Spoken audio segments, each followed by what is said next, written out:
शहर हैदराबाद में बैन रियासती शख्स गिरफ्तार। पंजागुट्टा पुलिस ने शिकायत के तहत कार्रवाई करते हुए एक नौजवान को गिरफ्तार करते हुए मीडिया के रूबरू पेश किया और इसे अदालती तहवील में दे दिया। ये अमीरपेट, पंजागुट्टा और दीगर इलाकों के हॉस्टल्स में से लैपटॉप्स और सेलफोन्स का सरखा कर लिया करता था। हॉस्टल्स में रह रहे बच्चों के साथ दोस्ती करता और रातों में सरखे की वारदातों को अंजाम दिया करता था। चोरी किए हुए लैपटॉप्स और मोबाइल फोन्स को फरोख्त करता और ऐश व इशरत की जिंदगी गुजारता था। बिलाखिर पुलिस ने इसे दबोच लिया और मजीद इसकी तहकीकात जारी है। इस नौजवान के पास से 14 लैपटॉप्स, 16 सेलफोन्स को पुलिस ने बरामद कर लिया। मीडिया से बातचीत करते हुए वेस्ट जोन के deputy commissioner of police Venkateshwar Rao ने बताया उनके हमरा दीगर पुलिस के ओहदेदार भी मौजूद थे।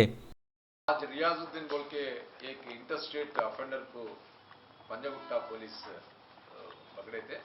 उनके पोजीशन में पूरा 16 लैपटॉप्स और 14 लैपटॉप, 16 सेलफोन्स भी और 11 केसेस के बारे में 11 केसेस का प्रॉपर्टी भी रिकवरी करे। ये अपना पंजागुट्टा का एक केस है उसमें, और एसआर नगर का भी 2 केसेस है, सरूर नगर का भी 2 केसेस है, नरसरावपेट का भी 4-5 केसेस है। 2005 से भी ऑफेंसेस कर रहा था। उन्होंने पुराना का ऑफेंडर है।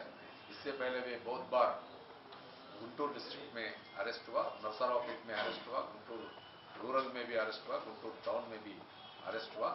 उनका मोडस ऑपरेंडी जो प्राइवेट हॉस्टल्स देख के, प्राइवेट हॉस्टल्स के पास जो उसमें बोर्डर जैसा चेन होके वहाँ जो बोर्डर्स इनमेट्स का वो लोगों का कॉस्टली आइटम्स जो है तो उसको पकड़ के ले जाता।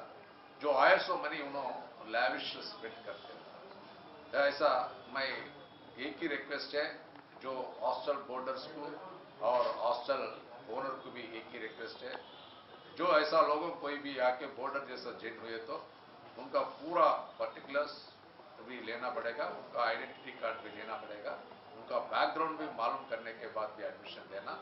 और जो बोर्डर्स को बोर्डर्स को भी रिक्वेस्ट है, उनका जो कॉस्टली आइटम जो है तो उसमें लॉकर में भी रख के कहीं भी जाना, ऐसा गए तो ऐसा थेफ्ट होने का भी चांस है।